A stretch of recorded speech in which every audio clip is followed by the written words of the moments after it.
Hi, everybody. Thank you so much for tuning into episode 11 of the Fourth String Sports Podcast. I am your host, Brady, joined by our co hosts, Mitch on the bottom and Skylar on my left. We are going to break down the Dallas Cowboys today as we're going through each and every single team in the NFL, breaking down their offseason, breaking down, their previous season, their offseason, and what we think they're going to do next season. We've got another really interesting team to talk about here in the Dallas Cowboys. Just some quick updates for you guys. We are now on Spotify and SoundCloud. We got both of those up on there. You can find us both on there at Fourth String Sports Podcast. Go ahead, subscribe, listen to the shows. It's the pure audio. The video itself, we're still going to post on YouTube at Fourth String Sports Podcast, and you can find us on Facebook and Twitter at Fourth String Sports Podcast as well. If you guys have any comments, any emails that you want to send to us, you can reach us at fourthstringsp@gmail.com. Again, that's FOURTHSP, string SP, my bad, at gmail.com. Send us an email. Let us know what you guys think as to what we're going to go over. Before we hop into the Dallas Cowboys, we got some interesting stuff in the sports world that happened. I'm going to let Mitch kick it off with one of the first things that he wants to talk about today. Yeah, so one of the bigger stories this week, I think, has been USC officially announcing that they're ending their disassociation with Reggie Bush. It's a long time coming. I mean, it's been 10-plus years. For those of you who aren't familiar with the situation, there was an investigation into Reggie Bush about some things, and they found that he accepted cash, travel expenses. They put up his parents in a house for a year that got furnished like over $10,000 of expenses and that kind of stuff. And I'm pretty sure they took the Heisman away from him as well. And I guess over time they now decided that, hey, we want to welcome Reggie Bush back. So I think it's really interesting, and I kind of want to open up to you guys before I give my full opinion about things. You know, I have an issue with really large schools like USC, obviously paying players or, having their boosters pay players, whatever it might be. I get that the guy needs a place to live. Like, I get that. Do his parents need a house? No. Does he need $10,000? No. What's his travel expenses? He's supposed to be a college kid, right? I've always been all for the NCAA paying their student athletes, or as I like to pronounce them, student athletes from South Park. But like, that was just way too far. And I never understood the issue with USC not wanting to have a relationship with Reggie Bush, because it's not like USC wasn't to blame here. Like, USC paid for all that stuff. And so for them to be like, oh, this is just, we want to remove him from our program and not really be known. That's such crap, because USC was a huge part of that as well. Reggie Bush was an electric player in New Orleans and in the pro league, but man, at USC, he was something special. And I'm glad to see him back. I actually like him as a sports announcer on Fox. I think he's intelligent. He's very well spoken. I love listening to him, and him and Matt Leinart and some of those other guys. I think it's nice, but it seems like USC is washing their hands of the blame and trying to act like all should be forgiven because they're forgiving him, not that they actually did anything wrong. Yeah, I kind of agree with Brady here. I think that it's kind of both how the NCAA and how USC handles it is kind of stupid, because then it makes it seem like Reggie Bush, like Brady said, Reggie Bush is at fault for all of this. And Reggie Bush is the reason why the Heisman got taken away. And Reggie Bush is the reason why they don't have that national championship anymore. When in reality, it's USC's fault. Mm-hmm. They took advantage of a low-income player from a low-income background and used the money that they have and that their boosters have to then basically buy a player. I don't understand why the NCAA takes away titles and takes away Heismans, because that doesn't solve the issue. Because when we look back at that season, nobody's going to go like, oh, well, the other team won the national title. They didn't. USC won the title. Nobody's going to go, oh, Reggie Bush didn't win the Heisman. He did. Like, he was the best player that year. That doesn't make sense. Disassociating themselves with Reggie Bush, nobody's going to go, oh, Reggie Bush isn't a player at USC anymore. It's like, no, he was that's how people know Reggie Bush. I think the NCAA, how it's handled these kinds of things, whether it was USC or whether it was Ohio State, which I think they handled a little bit better with Jim Tressman when he was there. Jim Tressel, yeah. Yeah, Tressel when he was there. It's been so long I can't remember the guy's name.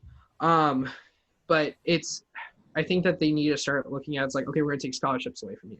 We're gonna start taking limiting the amount of money boosters are able to give to you. Postseason bans. I think those in of itself are more effective and more caution, like makes teams and universities think a little bit more before they make these decisions. It's just Reggie Bush, I agree with Brady. Reggie Bush was one of the most electrifying players growing up. Like people that wanted to be running backs wanted to run like Reggie Bush. They wanted to play like Reggie Bush. It wasn't like no matter what they say about him, us as a generation are going to remember Reggie Bush being awesome and like, dating Kim Kardashian there for a little bit. So it's like, like that's I forgot about that. I'm not gonna lie, I forgot about that. Like us as a generation, that's like that was her first like real like stepping out into the limelight because of whoever she was dating instead of like being Paris Hilton's bitch. Like it's so that's like I think that USC is making the right decision here, but it doesn't take away from the fact that both USC and NCAA tried to shift the blame to Reggie Bush instead of the university itself, which I'm still mad at. And I will continue to be mad at as long as universities blame their players for stupid decisions they've made. Yeah, I mean, hands down, it really seemed like, I know USC did face some punishment for it, but it really seemed like both USC as well as the NCAA said, well, it's Reggie Bush's fault for accepting the gifts, not USC's fault for trying to give him gifts. And then Pete Carroll just ran away to Seattle. He did, and that was so funny. But like the thing that I want to come back to, because I talked about it in a previous episode with Oklahoma State. Oklahoma State's basketball program just got hit with a bunch of restrictions from the NCAA due to a really similar situation. And now I can't find it, but it was something like the NCAA was going to take away 10% of the Oklahoma State basketball budget. That's what they said. And if the NCAA was really, like, honestly give a crap about big schools paying players, that's what they would do. They would go to Ohio State, or they would go to USC or Florida or any of those other teams who have massive budgets, and they say, okay, you're going to pay guys, we're going to take 10% of your football budget. And then watch as they cower, Because, like, Reggie Bush wasn't even the worst thing to happen. Like, let's not forget, like, the Florida Dream teams, right? There was like 120 players on those teams. 40 of them have been arrested, including guys for murder, guys for having bodies found in their houses, guys for sexual assault, guys for drug charges. But let's criminalize Reggie Bush. And racists, yeah. Let's criminalize Reggie Bush because he found out that he could go to a school that could set up a better life for his parents. Like, it's such crap. It's such crap. Yeah, and you're just going to continue to see that. And that's why I think part of the reason why the Power 5 is like there's a lot more talk about the Power 5 breaking away from the NCAA because of this. Because we got episodes planned on that, yeah. Like the Power 5 is like seriously looking at it, and I don't blame them because the NCAA as an oversight agency has failed multiple times, whether it comes to policing the schools, whether it comes to giving players their due diligence when it comes to using their likeness, which they're finally breaking on, only because the states like Ohio and Florida were like, no, we're gonna let them do it, or California, not Florida. And we're seeing the revolutionary position in NCAA and how collegiate sports are going to be played, and it's about damn time. Like, Mitch, what's your thoughts on it? You posed the question, but we haven't let you speak. Yeah. I mean, when it comes to the NCAA, I think, whatever they say is just bullshit. I mean, they're such a corrupt, ass-backwards kind of organization that is not doing what it's supposed to be doing and is becoming more corporate. So, screw them. And then when it comes to USC, yeah, I think it's just stupid with the whole, like, disassociation that they did for, the 10-plus years for stuff that it was their fault. And, Reggie Bush is the guy who made them relevant this century. I mean, if you go look at the records and stuff, as soon as he left, USC started to tail down to where it is right now. So I think it's just the whole thing's BS, and I'm glad that Reggie Bush is kind of getting some of that, some more glamour to the light he deserves. Yeah, and at the same time, just the last point I want to make on it is that it almost seems like USC is doing this because they understand they're in a terrible situation right now. Like they don't have the coach they want. They had, I think, one of, if not the worst recruiting classes in the Pac-12 of this last season. Scholarships are still hurt. Funding is still bad. Can't seem to get standard fans in the stands. And then when you have an athletic director like Lynn Swan, I mean, Lynn Swan, Hall of Fame, multi Super Bowl winning player, and he leaves within a couple years, that's it. I would equate it to like Skyler, if Tom Osborne left Nebraska 2 seasons after being athletic director. Like Lynn Swan was for a really long time one of the faces of USC athletics. And when he got there and everybody was like, oh my God, like this is great. And he can't even turn that program around. Like the program is in such abysmal shape that they need some ploy like bringing Reggie Bush back in order just to get fans in the stands or to get anybody excited about USC football again. Because USC football is an absolute joke. Yeah. Well, USC athletics in general right now are a joke. It's kind of hard to like where you used to be like, okay, USC is good at the big three: football, baseball, basketball. They used to be like the top of at least their conference in all three of those. Yeah, guys like DeMar DeRozan came out of USC basketball. Yeah, and you're seeing that with this last year. They're like, well, is Clay Helton going to stay? Because you know what? They're totally USC is totally revamping their entire front office when it comes to like their presidents, to their athletic director, to and then he stayed because nobody else wanted the job. Like it's gotten to the point that nobody wants the USC football job. Which is like the same. It'd be like the same as saying that nobody wants like the Alabama football job, or nobody wants like the Nebraska or the Wisconsin or Ohio State football job. Nebraska job. But you know what? You can fucking. I hear Mike Riley is still looking for a job. If you guys ever want to hire him back. Bring back Bo Pelini. Bring back Bo. No. Bring back Bo. Bring back Bo. I would just love to see him with his cap. Okay. I would just like to say to both of you, the only reason Wisconsin football is the reason it is because of a Nebraska grad. Barry Alvarez played for and graduated from Nebraska. So shut your faces, both of you. Okay. Seems like fake news. Pretty sure he's a Wisconsin grad. Yeah, we're gonna. Bitch, I'm gonna tear your head off. Okay, but going back to what I was saying, like USC is just a pile of shit in Southern California right now, where you're looking at it and Cal Berkeley is favored above them in the Pac-12, which I mean, rightfully so. The coach has done a wonderful job with that team, but like both of the LA schools, USC and UCLA, they're nowhere close to where they. And obviously, we didn't want this episode to go into college football, but to speak on that point, like one of the reasons Oregon has become so good is because Oregon has realized how to recruit in Los Angeles.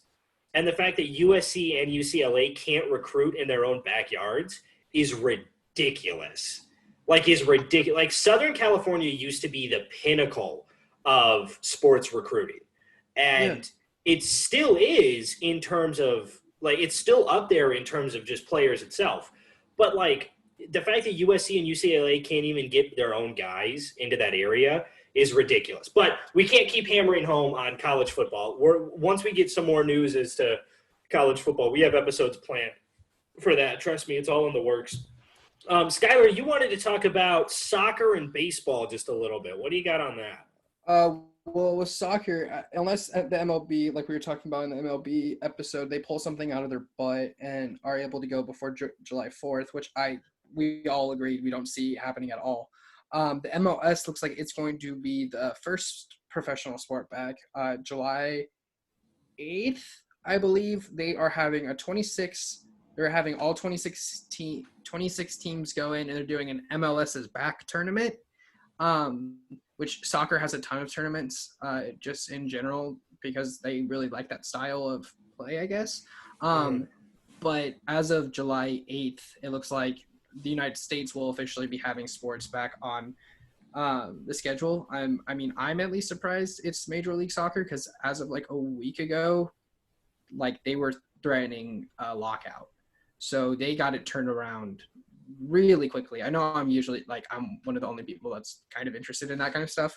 But then also the MLB, the Players Association shot their revision of a schedule where the commissioner and them they turned it down. They're setting an 89 game schedule, which would start in like the second or third week of July, I believe I saw. I'd have to double check. And then the commissioner came forward and said there will be baseball in 2020. So. Yeah, but Manfred's a piece of shit. So. Well, yeah, we've all agreed Manfred's a piece of shit. Like we spent 20 minutes on the last episode talking about that. Yeah, but it was just some interesting news that I saw. The Players Association and the MLB, which we kind of agreed was the weakest Players Association of the big three sports, is showing some teeth in trying to fight back, which they should. And now you could argue that with MLS avoiding a lockout and having a season coming back, MLB is the worst Players Association of the four. Right. And I would almost say five, but the only thing is that we haven't heard anything from the NHL. Oh yeah, we have. They're planning on they're going straight into the playoffs. They're going to, okay, so they're the worst. They got their stuff set. There you go. So there you go, baseball. It's official. You suck. All they right? are doing their draft right now, though. MLB. I did see that. Unfortunately, I don't watch any college baseball, let alone much professional baseball, so I don't care about. Fingers crossed for TJ. Yeah. And TJ will be back on the show. We want to give a huge shout out to TJ. He had a blast. We had a blast with him on here. He's going to be back on the show. We're going to have plenty of guests on the show. So that was a huge thing. I'm excited that any sport is back. I can't really watch much soccer, but if it gives me something to do, it gives me something to do. I am excited that any form of sports is back. And what's really exciting is that it seems like July is going to be a really good month for sports because at the end of it, we're going to get NBA back. MLS is going to come back. Maybe MLB is going to come back. Who knows what's going to happen? And then heading into August and September, man, we're going to head into the preseason with the NFL. By that time, we're going to be into deep postseason basketball. Hopefully, baseball's back. It's going to be – the summer is really looking up right now. Yeah. Now, if only we can just avoid murder hornets and hurricanes in Wisconsin like we're having right now, everything is going to be absolutely fantastic. But – all that is remain to be seen. What do you say, boys? You ready to hop into the Dallas Cowboys? Let's go. Yep. All right. So, talk about them Dallas Cowboys. All right. Oh, yes. Mitch wins. So, if I knew we were wearing hats, man. But let's talk about the Dallas Cowboys. The Dallas Cowboys were the Dallas Cowboys last season. Let's just call it what it is. They were a bad team all around. Finished the season 8-8, fired their head coach Jason Garrett. They started 3-0, lost I think 3 or 4 straight games, including to the Packers and the Jets. Finished the season 8-8. They only had 2 wins over teams above 500. That was 1 win against Philadelphia. They lost the other game, and that was a win against the 9-7 Rams. Dak Prescott last season threw for 4,900 yards, 30 touchdowns, 11 interceptions. Interestingly enough about Dak Prescott, and he will be a major focus in this episode as we have to talk about his contract and everything when it comes to the Dallas Cowboys. Dak Prescott, who threw 11 interceptions last year, had 17 dropped interceptions last season, second only to Jameis Winston. So, I know, right? And Jameis Winston had 23, so he already threw 30 interceptions. Did you hear what he said? I don't want to – we'll talk about it when we get to one of them later on. We can't talk about it. But Dak Prescott nearly threw between dropped interceptions, actual interceptions, and touchdowns. The numbers were about even. Zeke Elliott ran for 1357 in yards, 12 touchdowns. He also had 54 catches, 420 yards, and 2 touchdowns. Amari Cooper, 79 receptions, 1,189 yards, 8 touchdowns, and Michael Gallup, 66 catches at 1,107 yards, 6 touchdowns.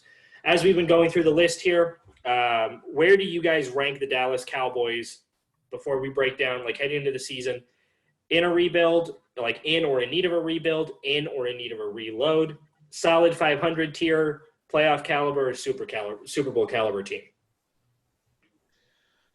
Man, I can't believe I'm saying this, but I think they're a Super Bowl caliber team. That's it. Show's over. Show's over. Sorry, guys. Show's over. I really like their offense. I feel comfortable with either Andy Dalton and Dak Prescott running it. Obviously, center and tight end is their biggest question mark, so we'll have to see how that plays out. And then I've said it multiple episodes, when that defense comes together, it's a pretty solid outfit. So I think that hopefully that they can do it. And then their special teams is pretty good. They have a solid punter, and they got one of the best kickers this offseason in Greg Zuerlein. So, and they have Mike McCarthy as a coach. So now the Cowboys and the Cowboys fans will actually get to see what an actual head coach looks like. So I think it's going to all come together, and they're definitely a contender for Super Bowl. Yeah, I kind of have to agree here with Mitch. When you're looking at it, it's like that offense last year was the number one offense, where it, like, efficiency-wise, they could play with everyone. We were talking about how the Philadelphia Eagles can really punch up with whoever they're playing. Dallas Cowboys, they would play down to whoever they were playing. Like, they got beat by the Jets, for God's sakes. Like, that's but, like, I have to agree. They had the least amount of questions. They could figure things out. They have a great offensive line, one of the best running backs in football. They kept him. They have one of the best wide receivers in football. They kept him. Their defense lost some players, but they'll fill it like they usually do. They are a Super Bowl caliber team. It is amazing that they weren't getting a bye week last 3 seasons, let alone this last season.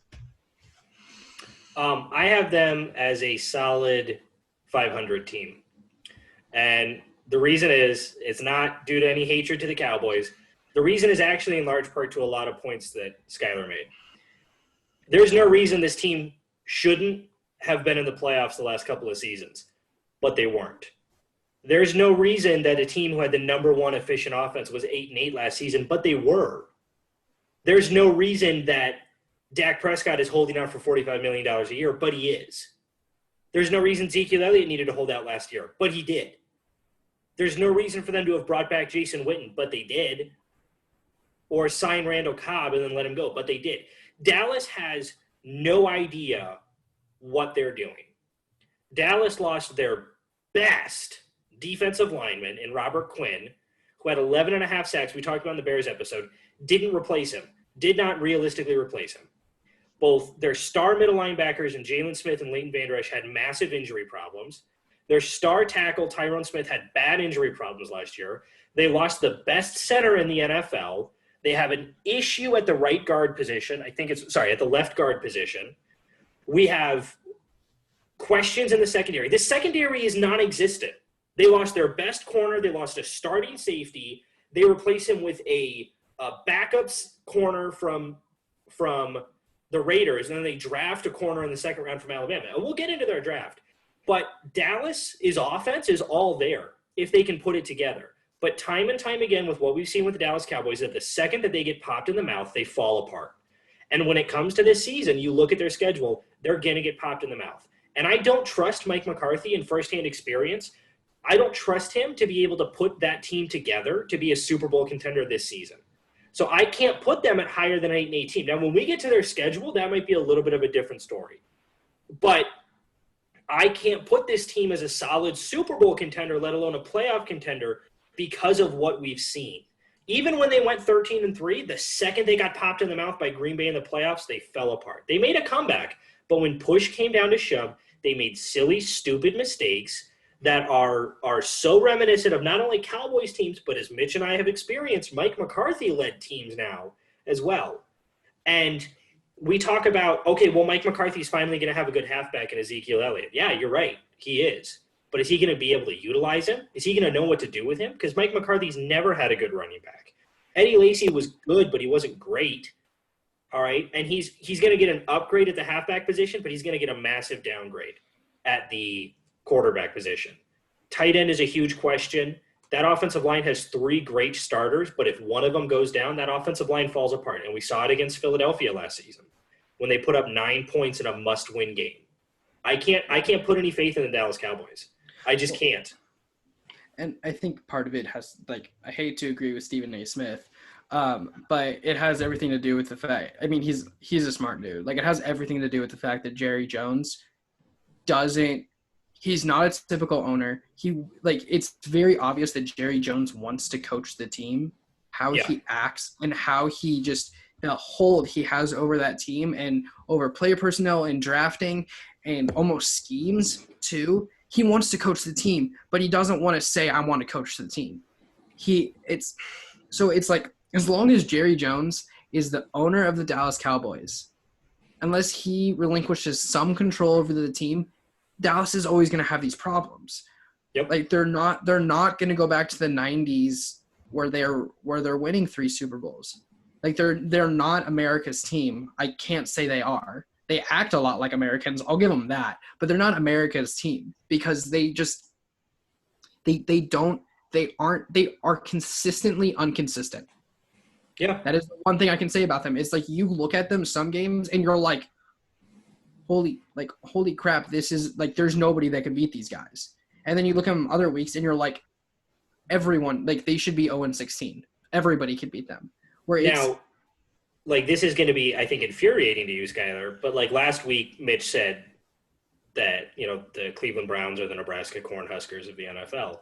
Oh, no. Dallas Cowboys are definitely the Nebraska Cornhuskers. I say the Dallas Cowboys are, because there's some games where they beat Michigan State on a touchdown where the tight end runs out of bounds. And wide receiver, but thank you very much. and you're like, wow, like Nebraska looks like they can go mano-a-mano with anybody. And then game day comes to Lincoln, and they get torn a new asshole. Okay, but everyone got torn a new asshole by Ohio State. Everybody got, like, I'm not arguing with that. We didn't fare much better the 2 times we played them. But what I'm saying is that Nebraska finds a way to lose games that they shouldn't. Oh, yeah. Like, Nebraska shouldn't have lost to Minnesota last year, but they did. Like, Nebraska shouldn't have allowed Illinois to play them the way they did. But Nebraska we shouldn't have lost. We shouldn't have lost to Wisconsin. We ran on 400 yards on you guys. We were inside your 88 times. Inside your 48 times, and we still lost that game. There's no reason we should have lost that game. But that's exactly it. Is that Dallas finds a way, yes. And we're going to go back to Dallas here. Dallas finds a way to lose games they have no business losing. And they find a way to beat teams that they absolutely should beat. But 2 wins over 500 teams is absolutely inexcusable. Both of those teams were 9-7. Dallas did not have a quality win. And when Dallas had opportunities to, against Green Bay, against Minnesota, they didn't. So, but I also have to say it's indicative of the culture of the NFC East, where it's just kind of like the NFC East is hands just down. like, it is the crappiest.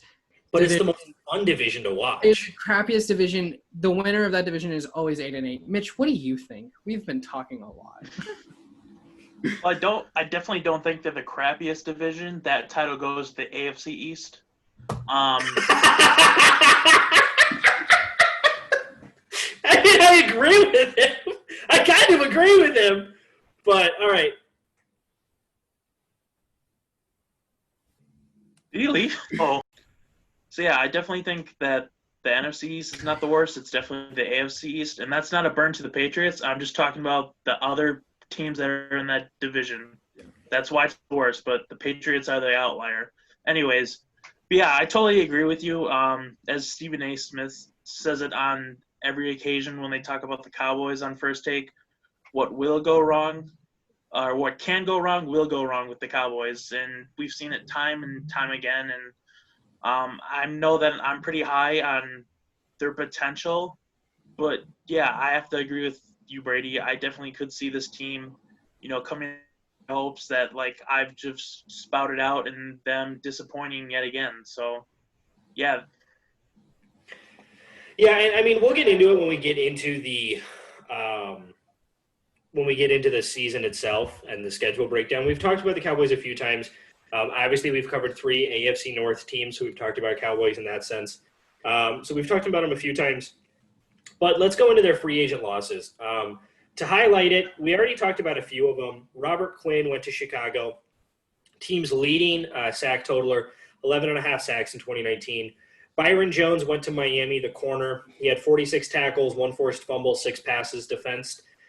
Jeff Heath, one of their starting safeties, went to the Raiders, 63 tackles, 7 passes defensed. Randall Cobb, a wide receiver they signed from Green Bay, who's now in Houston, had 55 catches, 828 yards, 3 touchdowns. And Jason Witten, who they brought out of retirement, now is with the Raiders. He comes out off of a 63-catch, 529-yard, 4-touchdown game or season. The thing that stands out to me is defense. I mean, like, they can get over the Randall Cobb loss. Like, I like Blake Jarvis as a tight end. But to lose your starting, like your sack totaler, to lose a starting corner, and even if Jeff Heath isn't that good of a safety, to lose your starting safety are massive hits. And yeah, they addressed some of them. But Dallas's secondary, to me, looks terrible. Just terrible right now. Yeah, I think the loss that really stands out to me is Travis Frederick, like you said before. I don't think people realize how important it is to have a good or a great center on an offensive line. And coming from a guy who did play offense on the offensive line in high school, the center's like in charge of all the protection coverages. So he's telling the guards and the tackles what to do and that kind of stuff. And it's important to have that good chemistry with the center and the quarterback, so everything goes without a hitch. And I think with him leaving, it's going to leave a big hole, and I think we might see a downgrade of the offensive line. And then, yeah, I'm going to have to agree with you. I know that when it comes to the secondary, Byron Jones is a big hit. But obviously, with Jeff Heath leaving and Kayvon Frazier leaving, I know they're not like big brand names when it comes to the safety position, but still, it's depth that you've lost. And I think that with those 3 guys leaving, the secondary got worse than it already was last season. Yeah, I'm gonna focus on Robert Quinn because I think that when we said in the Bears episode, when Robert Quinn is healthy, 11 and a half sacks is what he got last year. He's monstrous. He's he can take him out, and that's what makes the Bears front line look so scary this next year. But just 2 quick things. Alden Smith and Randy Gregory are both of their suspensions got lifted. And while I really hope that both of these players can stay, out of trouble, because when they're out of trouble, they're 2 of some of the best defensive linemen in the league. But I also think that marijuana laws in the NFL need to be updated too, because that kind of screwed over Randy Gregory, in my opinion. The thing is their defense, again, it's like they're filling the void of very good veteran players with really talented younger players. But when we're seeing the offseason that we're getting right now, they haven't had OTAs, they haven't had rookie training camp. Their training camp that they're probably going to have this summer is going to be limited too. The NFL released a memo saying what teams have to do in order for players to get back to their facilities, and it's a long list of things that these teams need to do, and it's going to be a while before players are back in these facilities. And when you lose not only good talent that they lost, but veteran talent that know the playbook, that are these, like you said, calling out the coverages on the offensive line, calling out the safety is the same for the defensive backs. Your safety knows all the coverages and knows what needs to be done. And you lose your starting safety, you lose your starting center, you lose one of your best pass rushers. The veteran presence is gonna be that loss is gonna be felt when they step onto the field for OTAs. It's gonna be, yeah. It is, and one thing that Travis Fredericks never really got credit for was Travis Fredericks knew the other team's playbook really well. There's stories all the time of defensive linemen going up against him, and Luke Kuechly even talked about it, where he hated playing against him because he would line up, and Travis Frederick knew what Carolina's defense had called. He knew it, and he would call it at the line of scrimmage. And now you're going to replace him with either Looney or a 4th-round pick in Biotish, and Biotish is a great center, but Biotish isn't Travis Fredericks. I love Biotish. I do. But he's not Travis Fredericks. And you're going to replace him with that, and you're going to give him a shortened offseason for whatever quarterback is going to be under center, whether it's Andy Dalton or Dak Prescott. Whatever quarterback's going to be under center, you're going to give them a different center in order to set that up, and that's disastrous. It marks disaster. And we already saw Dallas was already, statistically speaking, one of the worst teams when it came to covering or blocking inside blitzes and inside stunts. And now you're losing your center and you've got a liability at one of the guard positions. And that gets really, really difficult for a team that is so pass-oriented but also has the ability to run the ball really well. Let's kind of move into some of their free agent signings here. One of the bigger ones was Andy Dalton after he was released by Cincinnati, because it's created a narrative in Dallas that comes to the quarterback position, and we'll get to that in a moment. But Andy Dalton last season for Cincinnati threw about 3,500 yards, 16 touchdowns, 14 interceptions. They also had some good signings. They signed Clinton-Dix, the safety from Chicago, previously with Mike McCarthy and the Green Bay Packers. They signed Dontari Poe, a defensive tackle from the Carolina Panthers, who had 4 sacks. They signed Gerald McCoy, former Tampa Bay Buccaneer, via the Carolina Panthers last season, who had 5 sacks. And the other big one that stood out for me was Darryl Worley, the cornerback from the Raiders, who had 58 tackles and 1 interception. I understood Dallas had cap space issues, and they knew they were going to have them with the Dak Prescott signing if they're able to re-sign him. But this free agency class leaves a lot to be desired for a team whose struggles we've already gone through in quite a bit. But this, I like that they addressed the defensive line, but this free agency class leaves so much to be desired, especially with the depth in the secondary position that was there in the free agency, with the depth at the wide receiver position, with the depth.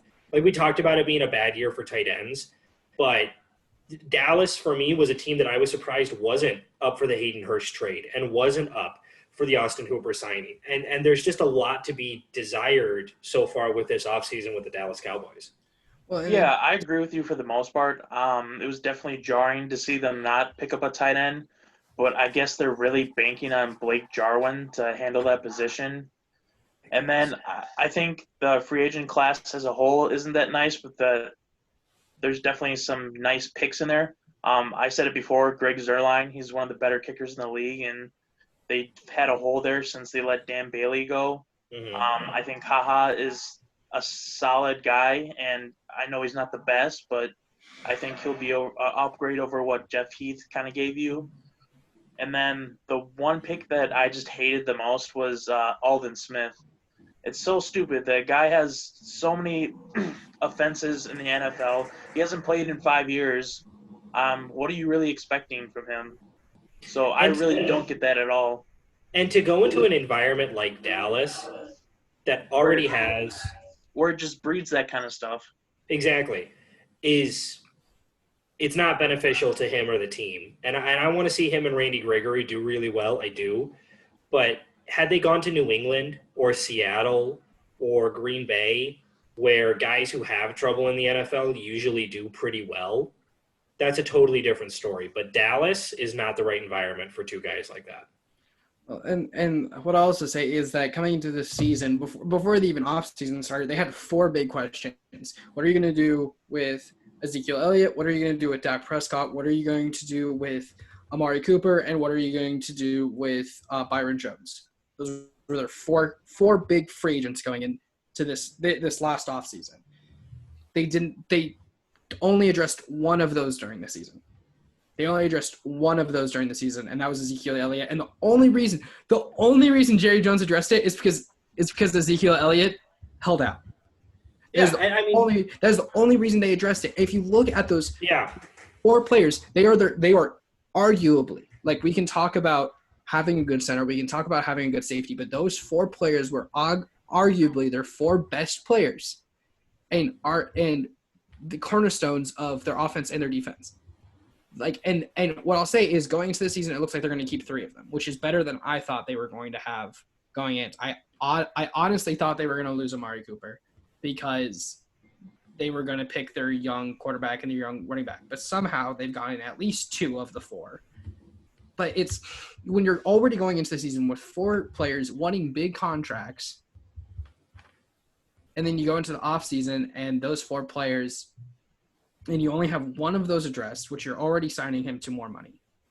And then you need to sign Amari Cooper to more money. Then you franchise tag Dak Prescott. So you have to set that money aside And then, of course, when it comes to the rest of free agency, you're going to get the slim pickings because Jerry Jones had his ego above the wants of his players, and decided that he wasn't going to address things beforehand, whether or not it was, okay, we're not going to re-sign you, or yeah, here's your offer for right now. If you accept it, awesome. If not, and like do contract negotiations throughout the season so that when you're getting to the offseason, you kind of have an idea of whether or not you're going to keep this player or not, so you can go and look for a replacement. Instead, they chose to wait to the offseason and then figure out whether or not they needed a replacement. I agree 100%. And it screwed them over. That's why they're off season, and you're looking at these free agents where it's like these are quality players or used to be really good players that they got on a bargain, or players that have a high upside, or players that they maybe they could do something with them. But it's either they haven't high upside but they haven't performed to their potential yet, or they're older players that are past their prime. Like that is what that, except for Greg Zuerlein, who I agree is probably the best kicker in the NFL. Yeah, Justin Tucker. Yeah, Justin Tucker. Zuerlein's good. Tucker's there. Zuerlein's good. But it's like you're of course, and then like I personally didn't like the Mike McCarthy hire. I thought Mike McCarthy should be done with football because of his implosion in his last season with Green Bay. Not only what bad of a season they had, but even the news of him and Aaron Rodgers' personal issues with each other. I understand that Mike McCarthy is a good coach. He won a Super Bowl with Green Bay. He kept them in the playoffs consistently, except for 2 years. Couple seasons. But if that ego and that kind of mannerism that he had, and like you said, he takes good teams and kind of punches down, where it's like, I can name a couple of times where it should have been the Patriots and the Packers in the Super Bowl, but it wasn't.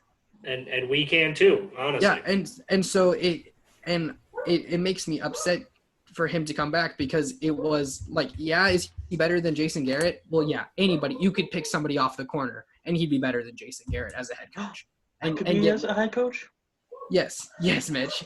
Well, I don't know about you, Mitch, but I think the hat could be better than Jason. Yes, you with the hat equals better than Jason Garrett. It's just Mike McCarthy, I don't think was the right hire for them. They needed somebody that could actually build a culture in Dallas, instead of just like maybe. I didn't like the hire. Well, let's get Mitch. Let's get into the hire a little bit. Mitch, what's your opinion on the Mike McCarthy hire?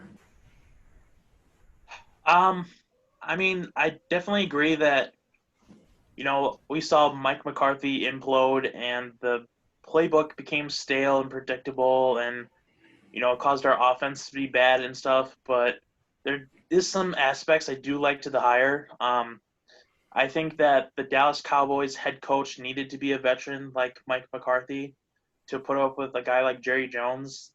As much as I think Lincoln Riley is going to be a good head coach in the NFL, I don't think his first job should be the Dallas Cowboys dealing with Jerry Jones. So I definitely think that was a plus.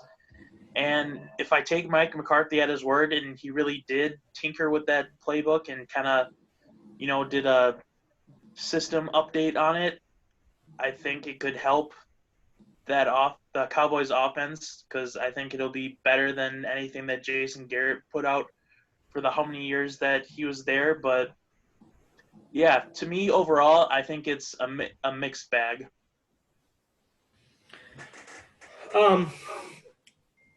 I was excited that Mike McCarthy got a job.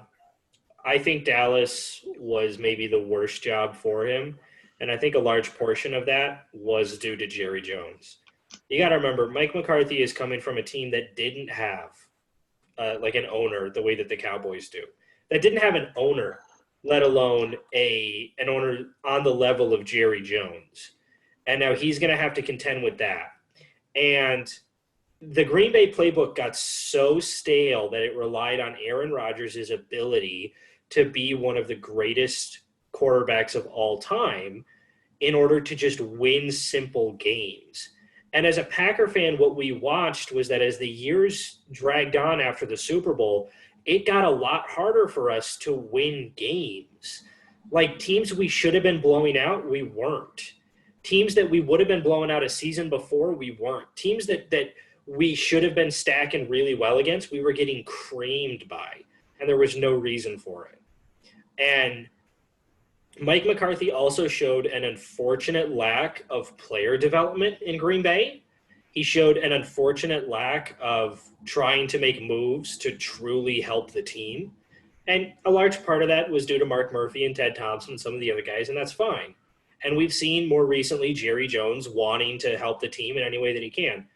I don't like the Mike McCarthy hire. I don't know if he works. Mike McCarthy is coming from a culture in Green Bay where we didn't hear about the problems in Green Bay till after he left. And now he's going to come to a culture in Dallas where there's problems day one that everyone's talking about. Like, I love Green Bay because Green Bay is such a small market team. Dallas is the market team, the most expensive team in the NFL. And Mike McCarthy gets to inherit that. And I don't know how he's going to produce. I hope he has a system and a playbook update. I don't believe it. Because every time in Green Bay he said that he did, it was around for one game. And then it all went to quick slants and dumb double moves and a reliant on Aaron Rodgers to get out of the pocket to throw up a Hail Mary. And that's what the playbook turned into. And it was ridiculous. Green Bay in just a couple seasons went from hanging 42 in the divisional round against Atlanta to hanging 13 in a divisional game against Arizona. Like I don't like the hire. I don't in general. And the thing that I think compounds it is that what's preventing good young coaches like Sean McVay's or Matt LaFleur's or pick any young head coach in the NFL. Kyle Shanahan, as much as I think he still has some work to do, Brian Flores, Mike Vrabel, keeping those coaches from going to Dallas is Jerry Jones. Oh, hands down. Because they don't want to deal with him. They don't. And it's not that they can't. They're not capable. But what head coach that is stepping into their first job is very competent? Because all five of those coaches I just named are very competent head coaches. Whether or not what they got when they first got there was what they needed to succeed, completely different, but very competent head coaches. Doesn't want to have to keep looking over their back about whether or not Jerry Jones agrees with their decision. Nobody wants that. And like you said, should go from a team that's owned by the fans, like the Green Bay Packers, to a team that is owned by the iron fist of Jerry Jones. Grr. I'm going to start calling him Jerry the Iron Yacht Jones. I love that. It's just Belichick. Should have been Belichick. In the tandem of Jerry Jones and Bill Belichick in Dallas. Bill Belichick would take Jerry Jones over his knee and show him his place. That's what Bill Belichick would have done. It should have been Bill Belichick's son, that ugly-looking kid with the mullet, just because his name is Steve. That mullet belongs south of the Mason-Dixon line, in all honesty. It does.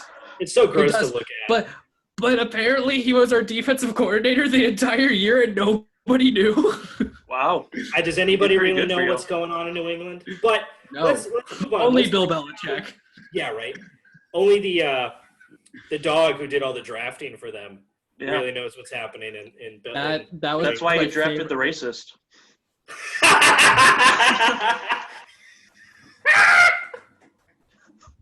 Okay, all right. We got a New England episode coming up at some point. We'll get into it at that point. But he's from West fucking Virginia. Everyone's a racist. I don't know, man. I don't know.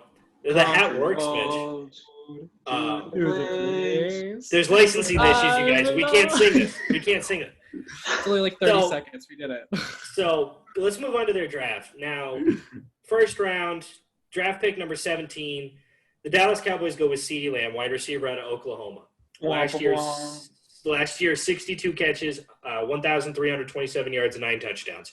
We're going to break down their draft in completion, and then I'm going to have you guys talk about what you liked about it and what you didn't like about it. Second round, 51st overall pick, they went Trevon Diggs, cornerback out of Alabama. 37 tackles, 3 interceptions. Third-round pick was Neville Gallimore, defensive tackle out of Oklahoma, who had 6.5 sacks and 2 forced fumbles last year.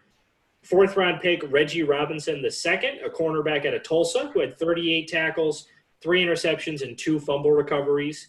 Fifth-round pick, they went with Tyler Biotish, the Remington Trophy Award winner for center from the University of Wisconsin. Other fifth-round pick at number 179, Bradley Anae, defensive end out of Utah, 13 sacks and a forced fumble last season.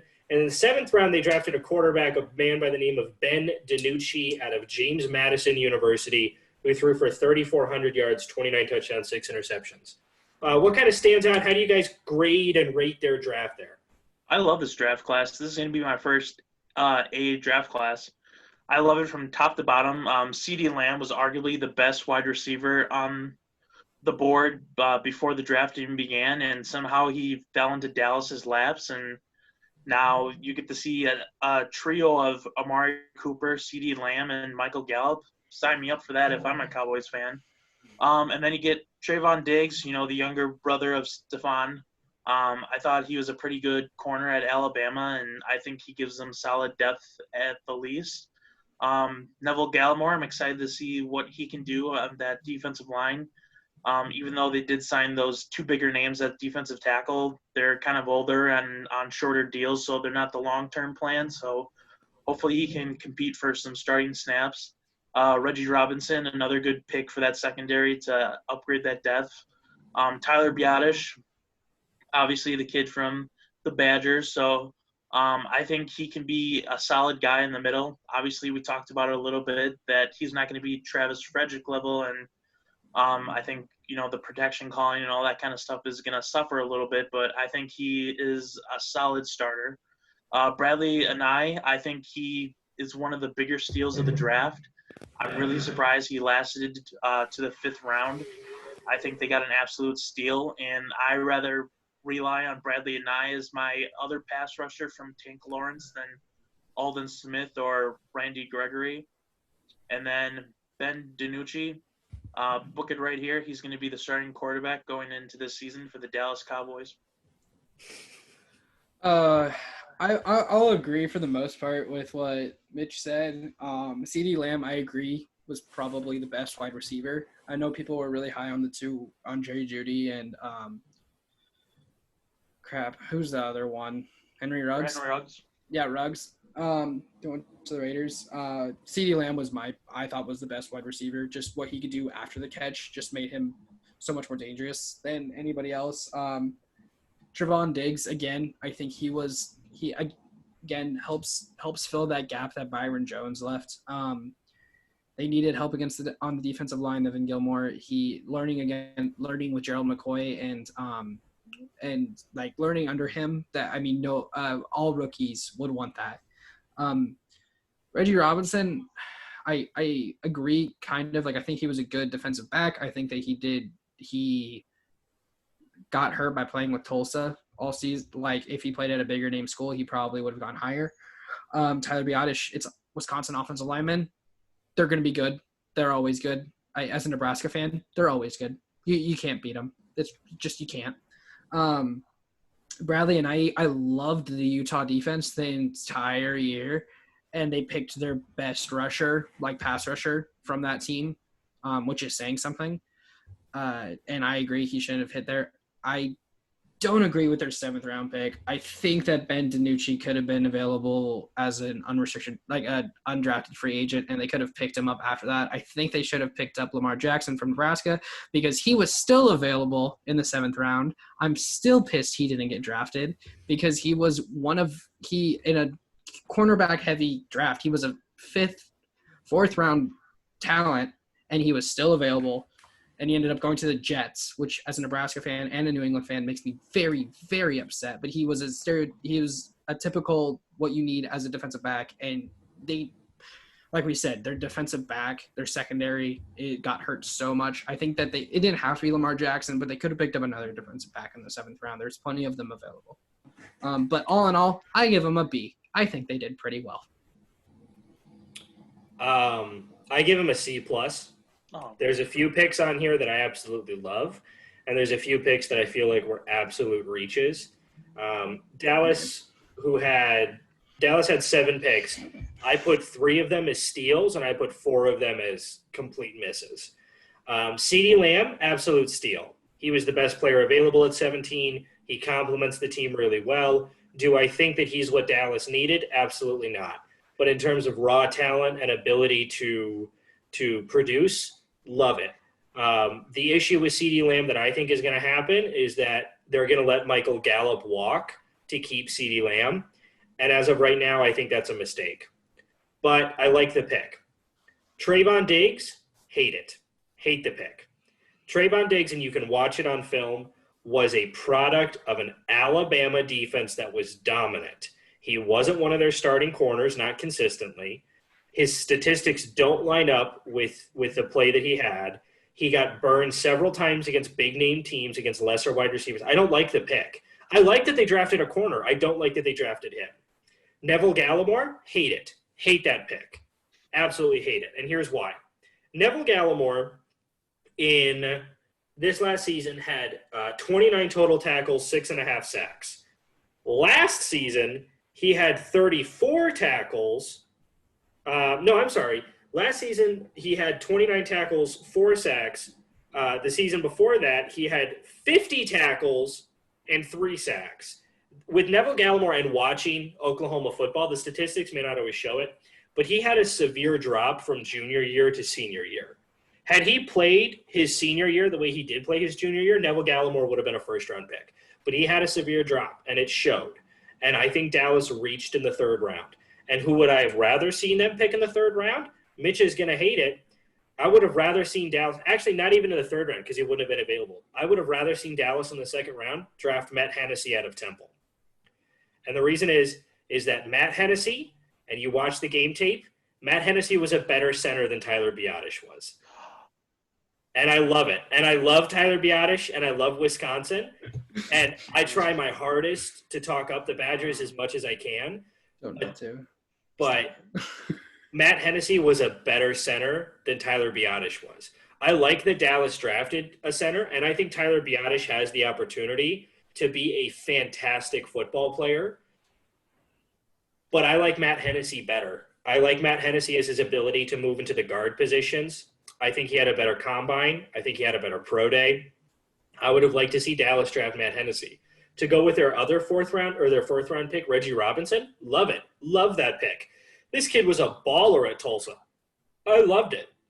The question mark I have is that he played at Tulsa, and how is that gonna translate over to playing big name receivers? What he has the advantage of is he's going to have to cover Michael Gallup and Amari Cooper and CeeDee Lamb in practice, and we'll see how he does. I agree with both of you. I think the Bradley and I pick is maybe the steal of the draft. I loved this kid at Utah. 13 sacks last season and a forced fumble. He was absolutely dominant. He was a really underrated member of that Utah defense. I absolutely loved it. Ben DiNucci, say that again. How do you become an underrated player with 13.5 sacks? I asked the same question when it came to like AJ Epinesa or Yetur Gross-Matos. Okay, but AJ Epinesa was consistently a first round mock draft until why did they slide? Until the combine, because of the combine. Well, and that's exactly it. And Bradley and I didn't have a strong combine. He didn't. And teams, and we see it time and time again, if you ball out in the combine, your college stats do not matter. And unfortunately, Bradley and I didn't super ball out. Like, dude, Madden 20 is all about it. If you do well in the combine, you get the first overall pick. Like, even though you only played 8 quarters of college football, like, it's all about it. Madden understands the bias. The Ben DiNucci pick, I could take or leave. I think it's the same as like when we talked about Atlanta drafting a punter. It's good quarterback depth. Hey now. When he eventually leads Dallas to 6 straight Super Bowls, we're all going to be, choking on it. But no. No, you two are. I already declared my prediction. I do. An interesting thing though is that Ben DiNucci transferred from Pitt to James Madison. So he had some Division I like FCS or FBS. Yeah, sorry, FBS experience. I mean, it was with Pitt, but still, like, had he had some experience, but I you know what? Maybe he might win 6 Super Bowls. Who knows? He might, in spite of everyone. But you know what? I think that they needed help elsewhere. They could have gotten a tight end. They could have gotten a tight end, and that could have helped them. But they didn't. And we talked about it. Like this draft was really deep in a lot of positions. I like that Dallas drafted multiple corners. I just don't agree with one of the corners they drafted. They should have picked. I will say in the beginning of the year, a lot of, at least CBS Sports, but a lot of other places had them picking up Lamar Jackson in the first round. Lamar Jackson never was a first-round talent. As a Nebraska fan, I can say never a first-round talent, but he definitely had the size and the skill of a first-round talent, or the size of a first-round talent. But you know what? Like, there were other defensive backs, like I agree, that didn't play for Alabama, that didn't play for LSU, that didn't play for these SEC schools. And the Big Ten defensive backs, who I think arguably are better defensive backs because they have to play up against really tall and like some of the best wide receivers in the country. Like Ohio State, they know how to tackle halfbacks. They have to know how to tackle halfbacks, and they need to know how to cover tight ends. They are defensive backs in the Big Ten are the most versatile defensive backs in the country. And I yearn for the day that people accept the fact that Big Ten defensive backs are superior to SEC defensive backs, and there will come. Big Ten is just superior in general. Well, and what is always the argument when it comes to SEC defensive backs? They don't know how to tackle. They shy away from tackles. That was the Greedy Williams. That was his big knock against him. Grant Delpit, that was his big knock against him. Trayvon Diggs, his big knock against him. A lot of these higher picked defensive backs from the SEC, it's that they shy away from tackles. You will never come across a Big Ten defensive back that isn't ready to hit someone. You need to hit someone to be a Big Ten defensive back. And as the three of us, Big Ten bias, like we have to say it. Like I'll say, yes, SEC defensive backs need to be able to cover more in space, but I digress. Well, let's before we move on to their schedule here, let's get to the major point of contention when it comes to the Dallas Cowboys. Who do you think is going to be the starting quarterback for the Dallas Cowboys next season, and why? I think it's going to be Andy Dalton. I just don't have much faith in the Dallas Cowboys and Dak Prescott getting something figured out. If I was Dak Prescott, I don't think it would matter what they would offer me at this point. I mean, you put out your heart and soul every day. He missed one practice in the 4 or 5 years that he's been there. He's led them to the playoffs. He's done everything they've asked, and he's gone above and beyond. He's improved every year. I mean, look at the rookie season that he had. Nobody expected that, and I just think it's total BS that he's the last guy that gets paid, and they're not even willing to give him what, he's worth. And if I'm Dak Prescott, I wouldn't want to come back to the Cowboys. Why would I want to go back to an organization that doesn't value what I put in day in and day out? I'll go find somewhere else, and I'll be the starter, and I'll go win them Super Bowls and make them look stupid. So I don't think they're going to work something out. I think that Dak will either sit out or he's going to get traded, something like that. But to me, I don't think he should or will come back to the Cowboys. So I think Andy Dalton will take over the helm. So you think, before you get there, Scott, so Mitch, you think Dak Prescott is worth $40 to $45 million a year? He's definitely worth the upper echelon money, but I mean, as we've seen these contracts, it doesn't matter if you're worth it or not. You get the money anyways. I mean, look at Matt Ryan and Matthew Stafford. I mean, look at some of these quarterbacks coming up are going to get money that they aren't worth, but they're getting it anyways. So it's just the nature of the game when it comes to quarterback contracts. But I definitely think they should pay him, because what's your alternative? Andy Dalton. Exactly. I think it's going to be Dak Prescott lining up under center when it comes in that first game against the Rams, because for every reason that you said, Mitch, is the reason why Dak Prescott's going to be lining up under center. He's a selfless player. He's a selfless player. The only reason he hasn't signed the franchise tag already is because of the pandemic, in my opinion. Because Because his brother's death. Well, that too. That takes a toll out on anybody. I obviously like heart goes out to him, and it's because of this pandemic, he hasn't had to have OTAs, he hasn't had to have training camps, he hasn't had to be meeting with anybody. He doesn't have the ego of an Ezekiel Elliott. He doesn't have the ego of a Le'Veon Bell. He doesn't have those egos. From the reason everybody loves Dak Prescott in that locker room is because he's a selfless player. He's a good leader, and he wants to win. It's very obvious from how he plays and how he talks about his team. I think the reason that they haven't been consistently there is not Dak Prescott's fault. It's Jason Garrett. It's the fact that Ezekiel Elliott held out for as long as he did, and he didn't have a running back to play with. Ezekiel Elliott was there by week 1. He was. Yeah. I thought he held out for a couple weeks. He missed the preseason. Off-season.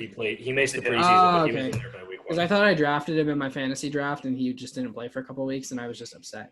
But he doesn't have that ego where he's willing to hold out, and that it's for those reasons that I think he's gonna sign the franchise tag when players are allowed to go back, and he's going to start. When it comes to week 1, I could be eating my words, and Andy Dalton could be under center, or it could be Ben DiNucci. Who knows? There we go. But that's the thinking. But it's Dak. I really like Dak Prescott as a player. I think he's a good guy, and I think that it's because he's such a good guy and he's so selfless that he'll be lining up he'll take the pay cut because that's who he is. I feel like he's done his game after this season. I think he'll leave and he'll go somewhere. He can go somewhere else and find a team that's willing to pay him $45 million a year. I don't think he's worth it. I think that he's a good enough leader, but not a good enough quarterback for it. So, you know what? That's my take. Brady? I agree with you that he's not a selfish player, but if any city on earth is going to make you a selfish player, it's Dallas. It's Dallas. When every day you play in a stadium as wealthy looking as Arlington is, when your owner drafts the entire draft class from his own private boat, that looks like a 5-star hotel, then you sit there and you go, well, why can't you pay me that money? My mind tells me Andy Dalton's going to start week 1. My gut is telling me it's Dak Prescott. And the reason is that Jerry Jones did whatever it took for Ezekiel Elliott to get on the field week 1, and he's going to do whatever it takes to put Dak Prescott on the field week 1. Because I think that Jerry Jones understands it as well, that the Andy Dalton signing was to get a serviceable backup on the off chance that Dak Prescott doesn't play.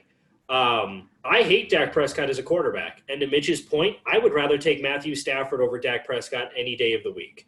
Dak Prescott at his peak is Patrick Mahomes, Aaron Rodgers-esque. But at his floor, he's a glorified Jameis Winston. And the issue is that he plays more often at his floor than he does at his peak.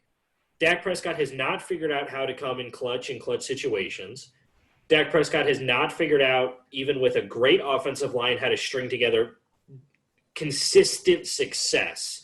Yeah, he's been to the playoffs a couple times. He's won a playoff game, but it's never been consistent success. And we can blame Jason Garrett like a lot of people do, and it's easy to blame Jason Garrett, but Jason Garrett doesn't play the game itself. That's the players. And when you're playing quarterback, Dak Prescott has to be the one to do that. Dak Prescott has some of the most idiotic-looking, dumb throws. He's not worth $45 million. I don't know if he's worth $20 million a year. But Dallas is Dallas, and Dallas will pay him. And that's I think that Dak Prescott is starting quarterback week 1. I don't know if he's starting quarterback week 17 or any of the weeks in between, but I think week 1 he's starting quarterback. See, unless they bring Kellen Moore back to play quarterback. They should. Kellen Moore deserved to be that quarterback. And if he hadn't gotten his back hurt, we all know he would be the starter right now. But I agree that he's not worth the $45 million. He's definitely not worth it. I agree with what you said. with his floor and his ceiling. I think that the thing I don't like about the NFL and football in general is that if something's wrong, your go-to blame is the quarterback. I don't like that culture in football, both pro and collegiate, because it's when they get a good quarterback, therefore they should be better. Or if they're not good right now, it's because they have a bad quarterback. I mean, you can look at any team and say that. I mean, the reason that Alabama was supposed to be winning like 3 national titles in a row is because they had Tua as the starting quarterback, but they didn't because of other pieces of their offense and their defense that just didn't fit together, and that's why they lost. They didn't win 3 in a row. I mean, you look at Wisconsin; they've had continued success with some of the craziest quarterbacks under center that I'm sorry. Every time that you guys have a quarterback, I'm like, who the fuck is this guy? Like, what is he doing? He's okay. He throws pretty well, but he knows how to hand the ball off to Jonathan Taylor. I mean, I could do that. Like, but that's all he really. That's all he would easily. Snap, turn, bad, go. He's good. 40 yards and a touchdown. I didn't even do anything there. All right. Well, yeah. Let's we got to wrap this up here. So let's get into the season itself. Now we've talked about the Cowboys, I believe 4 times already. We've talked about them with Arizona. 5 times. Arizona, Atlanta, and then Baltimore, Cleveland, and Cincinnati. So we'll go back through those picks here. But week 1, they go to Los Angeles to play the Rams. A rematch of the NFC divisional playoff game a couple seasons ago. I have this as an easy win for Dallas. The Rams have way too many question marks on their defense. I talked about Dallas's struggle with interior pressure, and Aaron Donald is going to have a field day. But I'm going under the pretense that Dak Prescott is playing quarterback.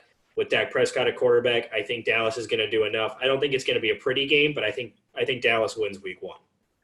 I agree with you. I think this is an easy win for the Dallas. The Rams' offense is a mess. The Rams' defense isn't that great. There's a few good guys like Aaron Donald, Jalen Ramsey, and such, but other than that, as a whole, they're just a really mess, and I don't think they're going to be that great this year, so easy win for Dallas. See, I really like the Rams as an organization, their head coach, their quarterback. I like them. But ugly you know fucking what? Jerseys, though. Oh, ugly fucking jerseys. But again, like you guys said, like Dallas, all of their questions at God damn it, Brady. all of their questions that Dallas had, they kind of answered them. Maybe not in the way we wanted them to answer them, but at least they did. And even if it's Andy Dalton starting week 1, I think they can still win the game. All right, so we got wins across the board.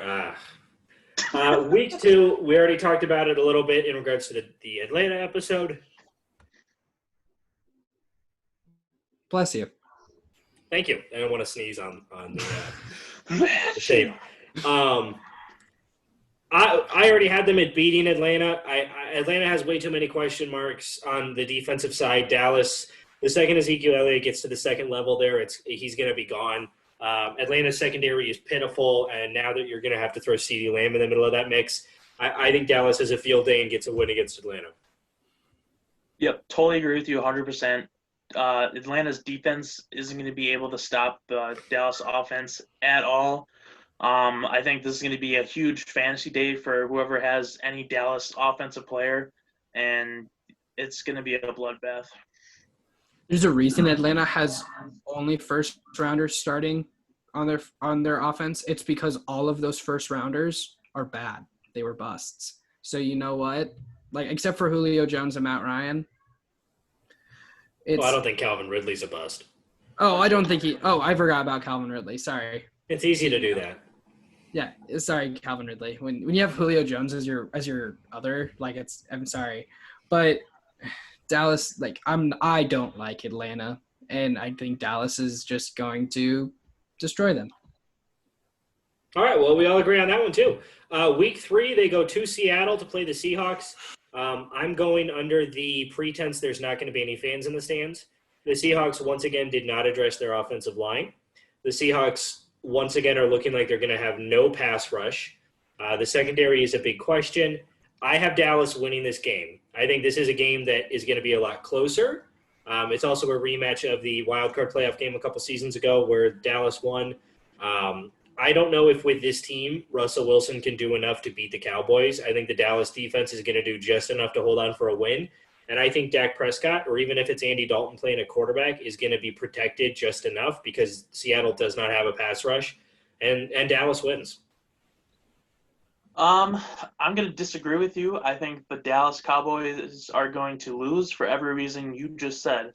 How many times have we heard the Seattle Seahawks saying, oh, their offensive line isn't good enough, the pass rush isn't good enough, and look what Russell Wilson does every year. He takes them to the playoffs, and they look like a good team, and people are just shocked and surprised. And then they lose to Arizona at home in the regular season.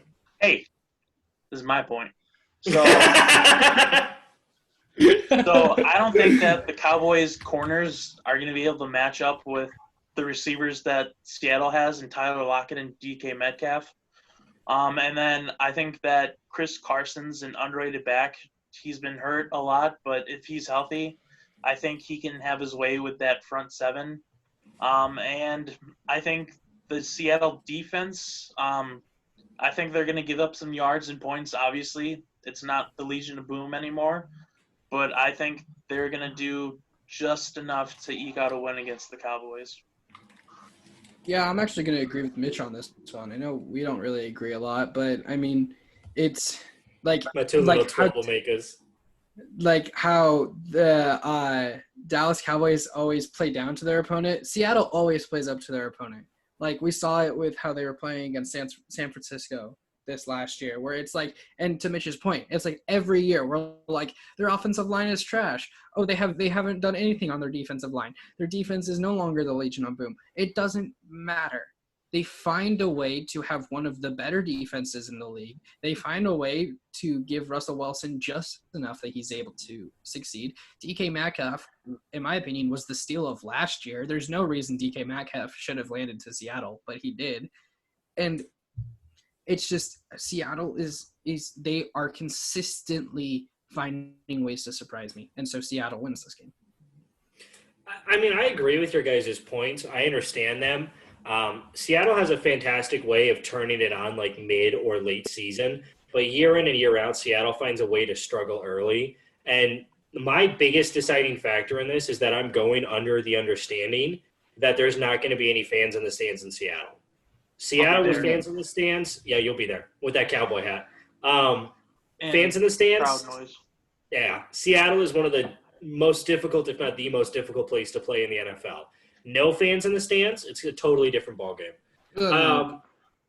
Week 4, we already talked about it in regards to the Cleveland episode. They host the Cleveland Browns. I have them winning this game.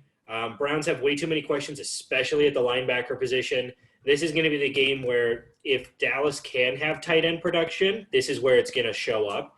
And I think this is a game where Ezekiel Elliott may run for $150 and a couple touchdowns. I have Dallas winning that game. Yeah, I agree with you. I think the Cowboys are going to win this. I just think that the Browns won't be able to put it together to the point where they can compete at this point. It's still a little too early in my view, so I think the Cowboys are going to take advantage of that, and Ezekiel Elliott is going to take advantage of that weakened front seven on the Cleveland's front seven. Yeah, I just had to double check to make sure that it all lined up. But for me, Dallas wins this game. It's easy with the Cleveland. We talked about the Cleveland defense and not knowing whether or not how they're going to look like next year. And it was a battle of two good offenses. And in this case, Dallas's offense wins. All right, so we agree on 3 out of 4 picks. I so far have Dallas starting 4-0. Mitch and Skylar, you both have them starting 3-1. Week 5, move on to a home matchup against the New York Football Giants. This was probably one of the easiest picks on this whole schedule because New York is a bunch of nobodies right now. I mean, I think Daniel Jones is going to play a lot better. Hopefully Saquon is going to play a lot better. Like, he's not going to be hurt and stuff like that. Too many questions at the wide receiver position, too many questions on the offensive line, too many questions on the defensive line, at the linebacker positions, at the secondary.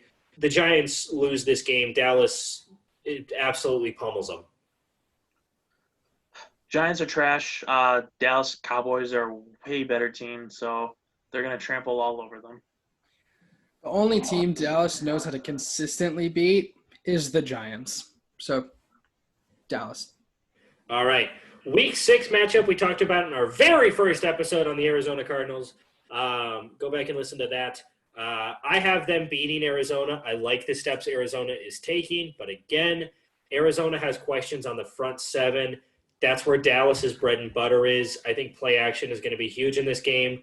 And because the Arizona defense is so questionable, I think it's going to be a close game. This one I might have as like a 38-35 shootout because I think Arizona's offense is going to put it together a little bit. But I got to give my hat or Mish's hat to the Dallas Cowboys here. Yeah, I agree with you. I think Dallas is going to beat Arizona. I don't think Arizona's there yet. Obviously, they've taken a step or two forward, and they're a better team than they were a couple of years ago and even last year. But I don't think they're there yet to compete with the Dallas Cowboys. Like you said, the front seven has some major questions, and Ezekiel Elliott is going to take advantage of that. I don't like the secondary that much outside of Patrick Peterson for the Cardinals. So the wide receivers will have a field day. And I think that's going to be the overwhelming factor is just how much they can beat up on the Cardinals defense. Yeah, I kind of agree with both of you guys there. It's just trying to figure out, like, as much as Arizona's improved this last year, which I think that they really have, and they're one of my team to watch in the NFC, where it's kind of like they could be really good or they could just kind of be playing at the status quo, which they have been the last couple of years. But I think Dallas just, again, has too many weapons on that offense, and Patrick Peterson, who knows if he's even still with Arizona at this point in the season, because there's been talks about him trying to get out of Arizona. So I look at Dallas winning that game. All right. So, I mean, we've agreed on 5 out of 6 so far, and I think we're about to make it 6 out of 6, or 6 out of 7, sorry. At Washington, they had a field day against the Redskins both times last season. I think they have a field day against the Redskins again. The Redskins have way too many questions on the defensive side, way too many questions on the offensive line, and even though the Dallas pass rush is abysmal, I think they have a field day. I think Dwayne Haskins is a good quarterback who's unfortunately surrounded by really bad players. Dallas wins that game, and in my book, starts out 7-0. Yeah, I think this is going to be an easy win for the Dallas Cowboys. I can't even name you one relevant corner on the Washington defense, so that tells you the kind of day they're going to have through the passing. And I do think that the defensive line is going to give Zeke some troubles, but he'll still figure out a way to get some yards. And I don't trust the Washington offense at this point, so I have to give it to Dallas. I disagree with both of you. I think that Washington is again, the only team in the NFC East that Dallas knows how to beat consistently is the Giants. Everyone else in the NFC East, they struggle against. Washington, I think that we're talking about inside rush. We're talking about how the fact that offensive line, yeah, they have 3 really good starters coming back, but we don't know. Washington's best part of their defense is their defensive line. Without a doubt, I think that Washington is a much improved team. Is an improved team from last year, and I think that Dallas slips here because Dallas always slips at some point throughout the season, and I think it's against the Redskins. All right, well, I mean, we can disagree there, Skylar. I would just like to point out that in the 2 games Dallas played against the Redskins, they outscored them 78-37. I don't care. All right, I mean, because the year before that, where arguably Washington had a worse team, what team that needed to draft Dwayne Haskins, Washington beat them 20-17. So, wasn't Alex Smith the quarterback though? No, he was not, because Alex Smith was the quarterback only there for 1 year, and then he broke his leg. Yeah, but that was 2 seasons ago. Was it 2 seasons ago? Because he was out all of last season. Well, whatever. I mean, Last hey, season, it's your not the choice. season before that. No, I don't. I think that I think the Dallas Cowboys, they're going to slip up at some point, and it's going to be against Washington. It's your schedule. Live and die by it. It is. Week Let's 8 continue. matchup. I have Cincinnati going to the Philadelphia. Yeah. Week 8 matchup at Philadelphia. This is the game that by far I went the most back and forth because it's at Philadelphia. Dallas has had Philadelphia's number in terms of regular season games pretty consistently until the end of last season. I have Philadelphia winning this game. I think, unlike Dallas, Philadelphia realized they had issues in the secondary. They had issues at the wide receiver position. And what did they address? The secondary and the wide receiver position. And I think Philadelphia is going to walk into the season a much better team than they were last year and gets that win, handing Dallas their first loss of the season. I agree with you, Brady. I think this is the game that Skylar was talking about where they slip up. It's not going to be the Washington. It's going to be the Philadelphia Eagles. I think that Philly's defensive line is going to manhandle Dallas's offensive line. And if Carson Wentz is healthy, he's going to outplay whoever they decide to put at quarterback position for the Dallas Cowboys. I like the Darius Slay signing for Philly, and I think he's going to match up very well with whatever wide receiver he's on. And I'm excited to see what the Philly wide receivers can do. I know that they're mostly rookies and some older players like Deshaun Jackson and Alshon Jeffrey, but Byron Jones is gone at the corner position, so it's kind of depleted in pedigree and talent-wise. So even with lesser-known wide receivers, I still think they can take advantage of that secondary. Greg Ward Jr. has a field day against this depleted secondary of Dallas. No, I agree with everything you guys said. I think that Philadelphia is a much better team just all around when it comes to front office, coach, players. Literally top to bottom. Top to bottom, they're a better team. Whether or not they actually perform like a better team, as they should, is a different question. I think they have a similar problem to the Cowboys. And playing down to playing at their competition's level, but they can always beat Dallas and Philadelphia, and they will continue to do that. All right, so at the halfway point of the season, I have Dallas at 7-1. Mitch, you have them at 6-2. Skylar, you have them at 5-3. We have agreed on 6 of 8 picks so far. Week 9 matchup, they host the Pittsburgh Steelers. This is a rematch of actually a really good game these guys played a few seasons ago. Pittsburgh is going to come in a lot healthier. They're going to come in a lot stronger. And Pittsburgh has one of, if not the most underrated defense in the NFL heading into this season. Minkah Fitzpatrick was a great pickup. The Edmonds brothers for them are playing great. They have a good defensive line. TJ Watt is a stud. Their offensive line is still strong. I like Ben Roethlisberger as a quarterback. Where's TJ Watt from? Pewaukee. Where's that city in? Waukesha County. What's that county in? Southeastern Wisconsin. There you go. I have Dallas losing this game. I think Pittsburgh matches up way too well to the Cowboys. Pittsburgh's defense is going to be really, really good next season. I have Dallas losing their second straight game. Yeah, I have the same thing, and I think Dallas is going to fall here. I think the Steelers, from top to bottom as an organization, are better than the Dallas Cowboys. I think this is going to be a really good game. I think the Steelers' defense matches up really nicely to what the Dallas Cowboys are going to want to do. And with Big Ben getting back and hopefully healthy and what we've known Big Ben to do, hopefully he can have his way with the Dallas Cowboys defense, and I think he's going to be able to do it. I disagree with both of you again, because I think that when it comes to Pittsburgh's defense, I agree with everything you guys said. Pittsburgh's defense is an underrated defense that performs very well, has some of the best young players in the league on it, but their offense is a travesty.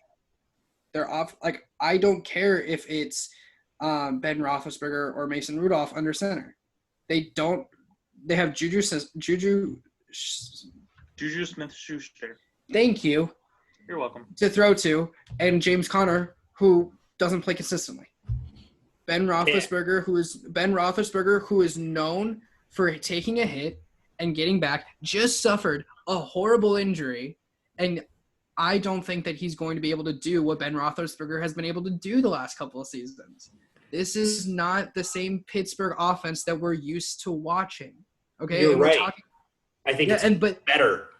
No, it's not. It's not. They have too many questions, and they're all of their questions. It's just inconsistent play. When they are good, when That's what Pittsburgh's happened with the Killer Bees too. They had exactly, Le'Veon Bell, Antonio Brown, Big Ben Roethlisberger. They were and they should one have of the best won. triplets, and they sucked. And they should have won multiple Super Bowls. But they no. But the Pittsburgh defense was a travesty at that point. Here's the difference. A, signing Eric Ebron in the offseason, so that tight end position immediately gets better. B, James Conner is going to be better, and even if he's not, their backup halfback, the kid from Kentucky, is still pretty good. C, James Washington took a huge step from year 1 to year 2 with a worse quarterback in Mason Rudolph. D, Ben Roethlisberger's injury happened on a throwing play. It's not like he actually got hit. And what did we spend the first half of the show talking about? The fact that Dallas has no pass rush. Ben Roethlisberger is going to sit in that backfield like Josh Allen did on Thanksgiving against the Cowboys, and he's going to destroy them. It's not even going to be close because Dallas is going to make mistakes on the offensive side of the ball. Dallas in that game, and I'm going to call it right now, will have at the very least 3 turnovers in that game that will cost them that game. Pittsburgh matches up way too well against and I can agree with you that Pittsburgh's defense is Super Bowl worthy, but their offense isn't. It is too many what ifs. It is too many what ifs. Where if James Conner isn't good enough, then the guy they got out of Kentucky is better. But I haven't seen it, Brady. Like I am relying on the ability for all of these inconsistencies to then become consistencies. And I can't say that is what Eric Ebron, I respect him as a tight end. I think that he's a good player, but he does not solve the issue for me. Because just getting Eric Ebron does not show the fact that they are still lacking weapons. They are still lacking weapons because Ben Roethlisberger can't do everything that he was asked to do. I think if we've seen anything, it's that a team can lack weapons and still go 13-3 and make it all the way to the conference championship game. So we can agree to disagree. But heading into the bye week here, I have Dallas at 7-2. Mitch and Sky Guy, you both have them at 6-3. Coming out of the bye week, they go to Minnesota to play the Vikings in a rematch of the one primetime game Kirk Cousins has ever won in his career. I'm going to go out on a limb, and I'm going to say he makes it 2 primetime games he wins in his career. Again, Minnesota's offensive line is going to be better. Now, there's been issues with Dalvin Cook that we'll talk about in the next couple of episodes here as we get a little bit more understanding. But I like the way Minnesota stacks up. I think this is going to be a 28-24 ball game. Minnesota's defense, their defensive line is a little bit hurt, but I think it's still sneakily good. Their linebacking core is one of the best in terms of covering wide receivers. They still have pretty good help in the secondary position, not what it was originally. Corner is some issues. I like Minnesota in this matchup, and I got the Vikings winning that game. Yeah, I totally agree with you. I think the Vikings are going to upset Dallas right here. And just a quick question for you, Brady, before I go on my points. How many games has Mike McCarthy won at that stadium? Oh, in Minnesota? None. Exactly. And that's why I think he's going to keep that record going. I think Minnesota has the tools to upset the Dallas Cowboys. Like I've been saying for the past couple games about what Zeke is going to do to front sevens, I think Dalvin Cook is going to do the same thing to the Dallas Cowboys front seven and run rampant over him. And I think he can get through all 3 levels, honestly. And I think that Adam Thielen is going to be a problem for the Dallas secondary. I don't know who's going to be able to cover him. And I think that while the Minnesota defense isn't what it used to be, I think it's still good enough to be effective. And that's why the Vikings are going to win. I agree with both of you here. I think that Minnesota is, when it looks at it, they stack up better against not Pittsburgh, Minnesota. Dallas. Yeah, Dallas. I get you. Minnesota stacks up against Dallas in some better ways where it's I mean, whether or not Dalvin Cook will be suiting up for the Vikings is a question about whether or not Minnesota wins this game.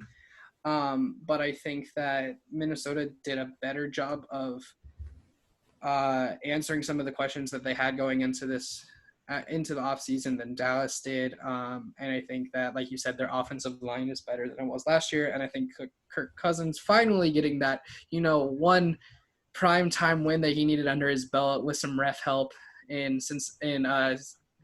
New Orleans. He rides that high just a little bit, and he's able to put a good game together against Dallas. All right. Well, we all agree again. That makes it time number 7 so far.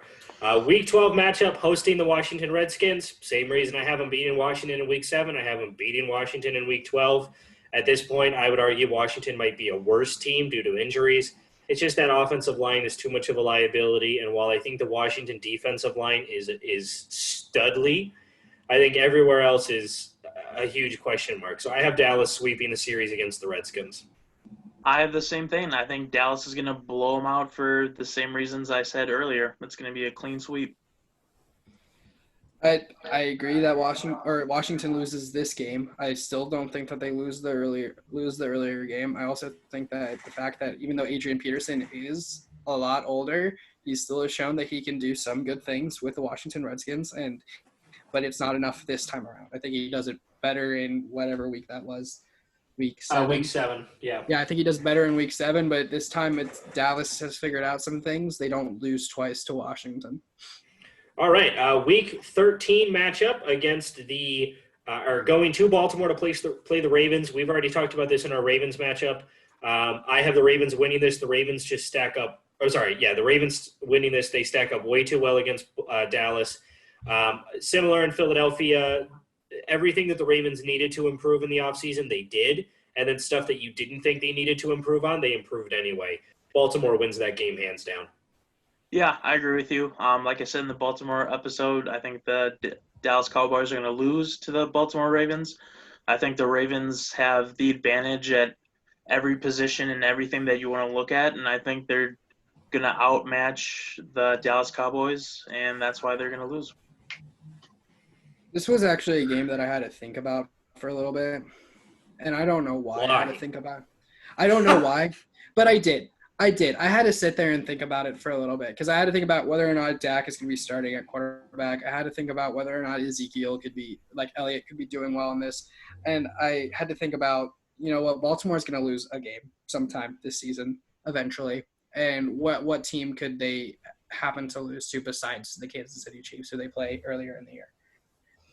And I thought that, if Baltimore slips up late in the season, it could be against Dallas. So, you know what? I'm going out on a limb here. I think Dallas ekes a win. They just do. I think they do. I think that – I respect the balls, man.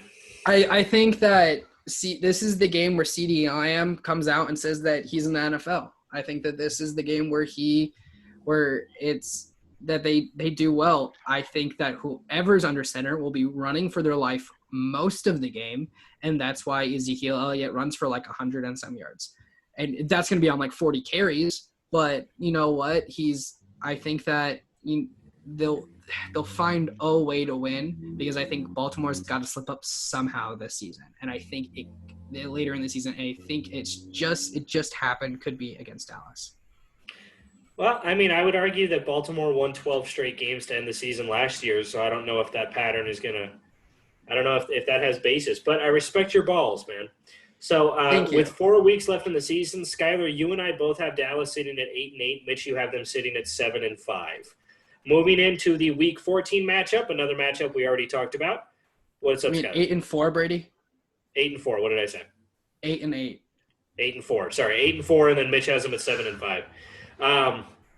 Week 14 matchup at Cincinnati. We did already talk about this all with our previous episodes.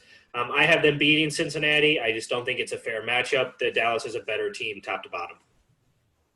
100% agree with you. Dallas Cowboys are way better than them in every facet of the game, and I think this is going to be Joe Burrow's welcome to the NFL moment. Yeah, I agree with you guys too. I think that Dallas just wins this game. I think that the questions we had on the Cincinnati defense still hold up, and I think that the tandem of Cooper and Lamb and Gallup are just too good for that secondary. All right, so we all agree once again.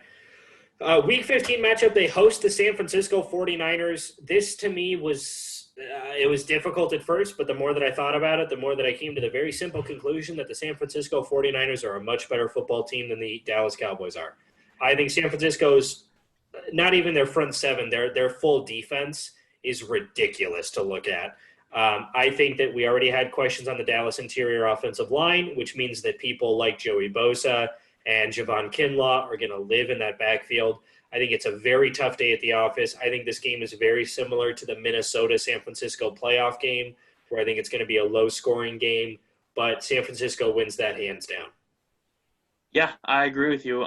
You got to think this late in the season that the Dallas offensive line, they're going to be missing a starter or two at that point, and going against that 49er defensive line, it's going to be a slaughter. And offensively, the 49ers offensive line, I think, got a little bit better with Trent Williams, who is more in his prime than what Joe Staley was at that time. So that's an upgrade, and I think they're going to be able to hold off whatever pass rush the Cowboys can put together, which means Jimmy G is going to be in the pocket with enough time to do whatever he wants. And I think that stable of backs is going to test Dallas's front seven. So 49ers all the way. This is a game that Jimmy G cements himself in the core of young talent with Patrick Mahomes and Lamar Jackson for the next quarterbacks to look forward to in the NFL. Jimmy G cements this in this win where he destroys the Dallas secondary. We'll agree to disagree on that one, Skyler. Week 16 matchup, they host the Philadelphia Eagles. This, to me, is the game that the entire NFC East rides on. At this point, I have Dallas sitting at 9-5. I have Philadelphia, I think, at this point in the season. I think I have them at like 10-4 or something like that. Maybe in that 9-5 region as well. Philadelphia wins. Again, Philadelphia, this is one that I think Dallas may pull out a win against one of the Eagles games. But I have less confidence in this one because it is end of the season. I think that we're going to have a fully healthy Carson Wentz. I'm going to make the prediction that he stays healthy the entire season. I think that the Eagles have a really underrated run game. And here's the other thing is that the Eagles had we talk about their receiving core last season, but now all those guys have really extensive experience, including games against Dallas.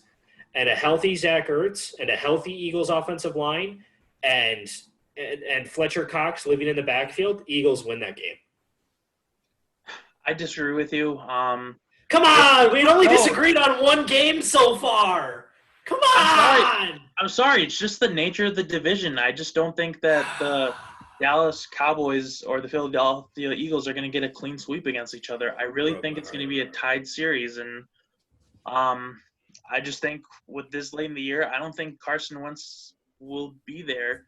And that means you're going to be relying on Jalen Hurts or Nate Sudfeld. And I think that just the QB matchup at this point is going to give the advantage to Dallas, and that's going to be the deciding factor in this game. But it's going to be close. Yeah, I actually agree with Mitch on this one. I think that the NFC East is just such a crappy division that nobody can just be dominant. And I agree with Brady in this case that whoever wins this game wins the NFC East, but I think it's the Dallas Cowboys. I mean, I'll agree with you guys that the NFC East is a crapshoot because I think I have Philadelphia losing to the Giants at some point. I don't think the Giants are good at all. But I think that just push comes to shove. I think Doug Peterson is a better coach than Mike McCarthy, and I think that the Eagles are just an all-around better team. But we'll agree to disagree. Moves into the last matchup of the season. They go to New York to play the football Giants. It's not even a contest. I think this is the game that the Cowboys end up clinching a playoff berth when they beat the Giants in the Meadowlands. Yep, I agree with you. I think this is going to be another blowout by the Dallas Cowboys. I just don't see any way of how the Giants can eke out a win, even if, say, the Dallas has already clinched the playoffs and they put their backups in. I still think they're better than what the Giants are going to put out on the field, so easy win. Yep, I agree. I think that this is the only team one of the only sweeps I think I have in the NFC East. I'll have to go back and look. But it's just that again, I said it before, the only team that Dallas knows how to consistently beat in the NFC East is the Giants. And the Giants they have so much work to do. All right, well, then that begs the question here. So at the end of the season, me and Mitch both have the Cowboys at 10-6. Skylar, you have them at 11-5. I'm assuming that's good enough for the playoffs for everybody, correct? I have to double check everything, but yeah.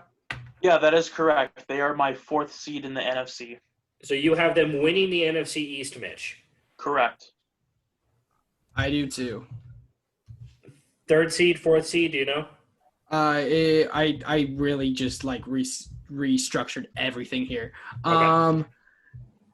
Because they won their division, and because they didn't play Green Bay, yeah, they have the 4th seed. They have the 4th seed. All right. I actually have them take the 6th seed, coming in 2nd in their division. The reason is because they lose to Minnesota. Okay. And Minnesota ends up taking the 5th seed. I think the issue with the Cowboys is that the first 7 weeks, they have one of the easiest schedules in the NFL, with their only real games being against Seattle and Cleveland. And in that bottom 9 weeks, let's go through the list. Philadelphia in the playoffs last year. Minnesota in the playoffs last year. Baltimore in the playoffs last year.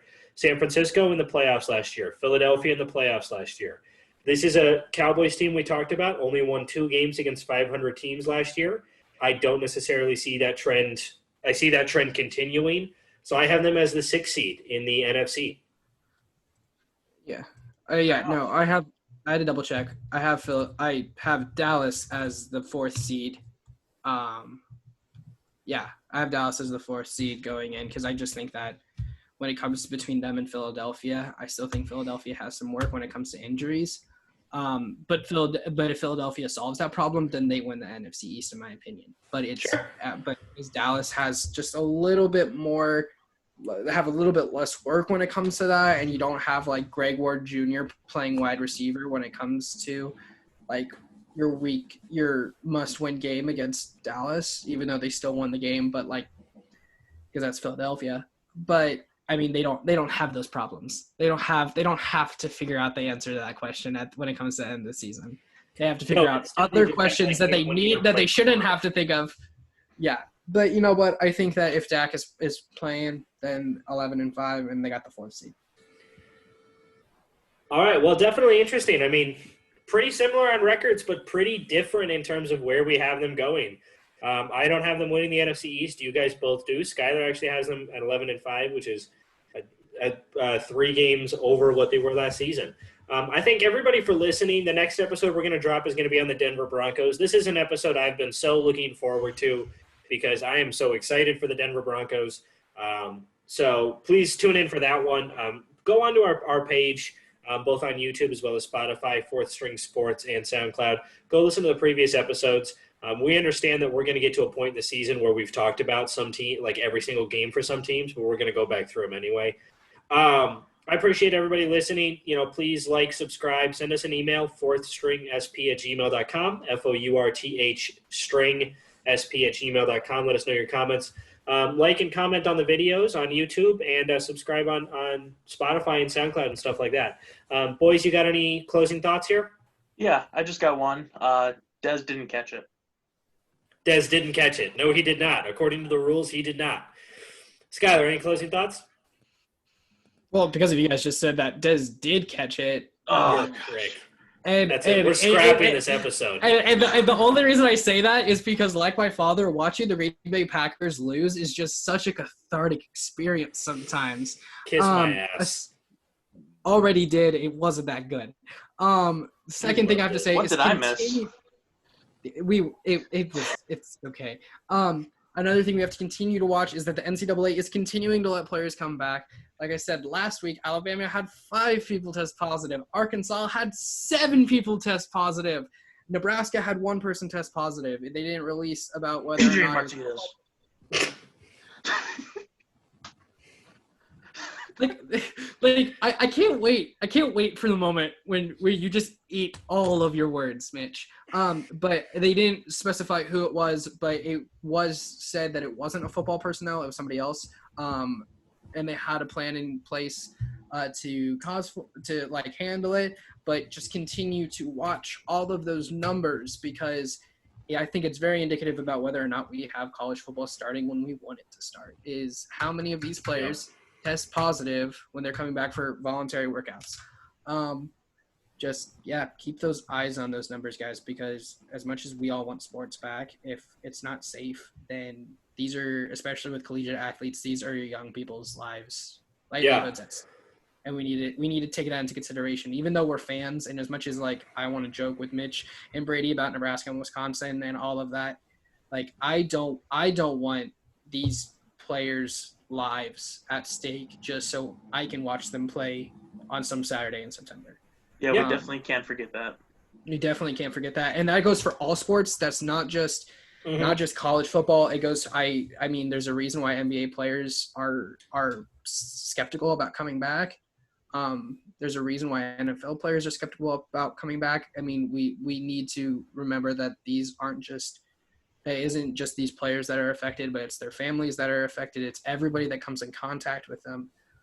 So as much as I'm very excited that we're finally getting back to a place where sports are coming back, and these places, the NBA has been thinking about it very safely. I think that when it comes to football, guys, we gotta be careful because it's a very contact heavy sport, and these young players,